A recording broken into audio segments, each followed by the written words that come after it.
The Mitchell magic is the way one critic has been moved to describe Joni Mitchell's particularly warm and endearing charms as a singer and as a composer. Yesterday, a child came out to wonder.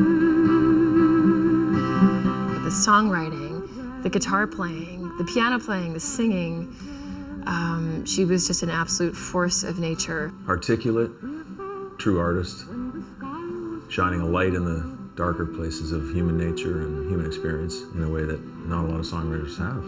I mean, the word icon's pretty big, but she does seem to take a place all of her own, really. You can't get around great poetry, right? That work stands up and stands in the face of everything else that is out there. And go round and round and round in the circle game. You're just starting out, sort of, aren't you? Actually, I've been singing professionally now for 2 years, but I consider that I've only started within the last year because I've only felt that I've begun to have my own way to go, my own songs and my own guitar style, and I'm starting to get my own vocal styling now. I am on a lonely road and I am traveling, looking for something. What can it be? Oh, I hate you so, I hate you so, I love you so. Oh, I love you when I forget about me. Joni seems to be someone who is just, you know, a real fire, and she is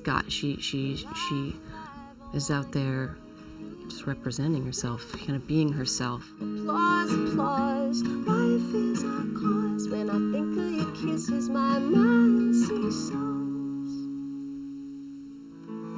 Help me, I think I'm falling in love again. When I get that crazy feeling, oh, I'm in trouble again. I'm in trouble, cause you're a rebel and a gambler and a street-talking ladies man. Hey, love, you're loving, like you love your freedom. She managed to incorporate rock and jazz and electronics and so many things, how much liberty she took in the incorporation of unusual rhythms. Take a song like Help Me. It's a song that is more or less in 4/4, the standard rhythm that we use for almost everything that we hear in popular music. But she had no problem sticking in a bar of 3/8 right at the end of the phrase, which has tripped up many musicians of lesser caliber than her ever since that song came out in the mid-1970s. 3, 4, 3, 4, all no more. 3, 4, 1, 2, 3, help me. Why did she choose to do that?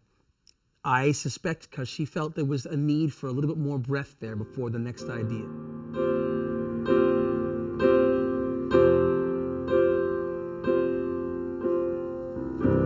By the time we got to Woodstock, we were 500,000 strong, and everywhere there was soul in celebration.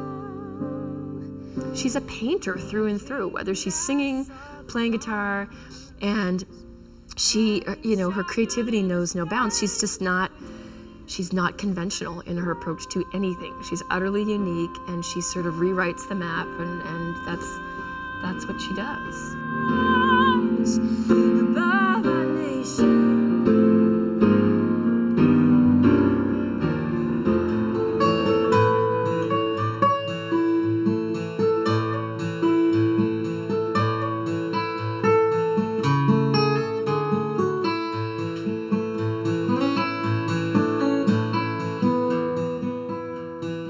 Very unique, what she does. Nobody has really done what she's done on the guitar. And she started experimenting with moving the keys around. And because she's not a school musician, she would just do it, as she says, she would tune to the sounds of her environment. It could be birds singing, it could be the sound of the wind in the trees, just ambient sounds. And so she might do this, she might... and stop when she found something she liked. This is actually one of her more favored tunings, I think, in the later period. Very evocative tuning. One of my favorite songs of hers, Night Ride Home, uses this tuning.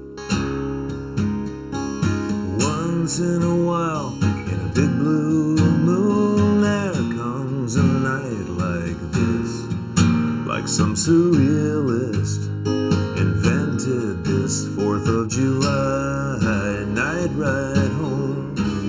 Hula girls and caterpillar patterns in the sand. She's always charted her own course, and for those people who pay attention to such things, I imagine that her influence will also include the kind of freedom to chase the muse wherever it takes you. We love the open road. Nobody else really would write those songs. They come from a person and a particular person and a particular person's experience, and not calculated, just honest and very natural.